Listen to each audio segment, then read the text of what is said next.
Selamat pagi teman-teman. Pada pertemuan kali ini kita akan membahas mengenai keterampilan dasar atau micro skills dalam konseling. Keterampilan ini merupakan kemampuan fundamental yang perlu dimiliki konselor agar proses konseling dapat berjalan efektif dan membantu klien merasa dipahami.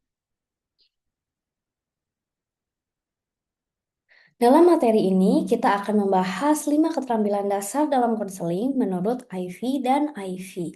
Yang pertama adalah memperhatikan sungguh-sungguh dan penuh konsentrasi. Yang kedua adalah mengajukan pertanyaan terbuka.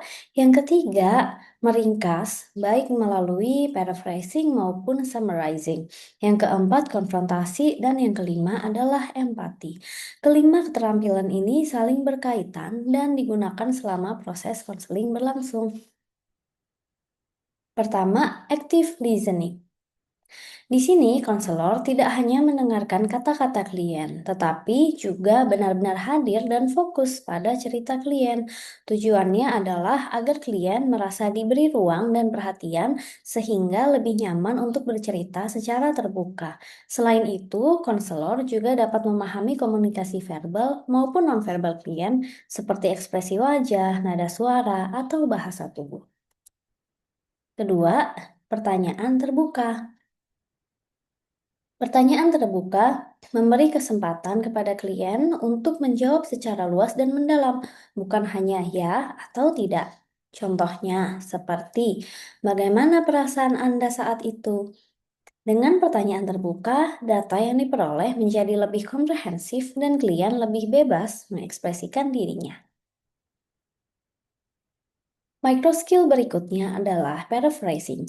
Paraphrasing berarti menyatakan kembali ucapan klien menggunakan kalimat yang lebih singkat atau lebih sederhana tanpa mengubah maknanya. Tujuannya agar klien merasa didengarkan dan dipahami. Selain itu, teknik ini juga membantu memastikan bahwa konselor memiliki pemahaman yang tepat akan cerita klien. Jika ada kesalahan pemahaman, klien dapat langsung memberikan klarifikasi.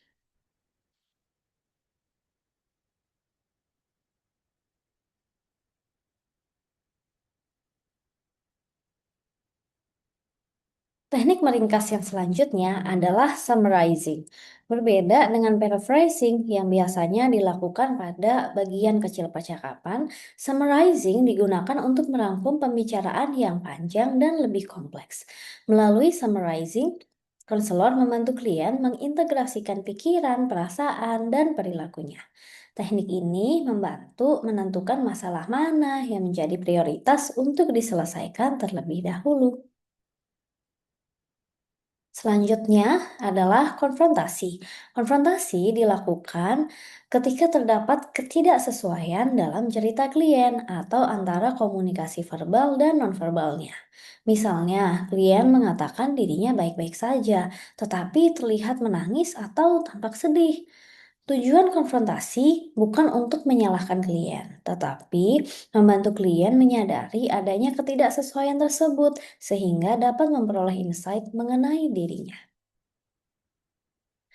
Micro skill terakhir adalah empati. Empati berarti kemampuan melihat dunia dari sudut pandang klien dan mengungkapkan pemahaman tersebut, baik secara verbal maupun nonverbal.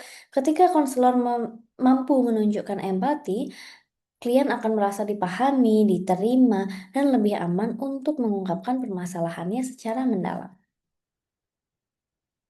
Sekian 5 skill dasar dalam konseling. Jadi, keterampilan dasar dalam konseling bukan hanya tentang berbicara, tetapi juga tentang bagaimana konselor hadir, memahami, dan membangun hubungan yang aman untuk klien. Semakin baik penguasaan micro skill, semakin efektif pula proses konseling yang dilakukan.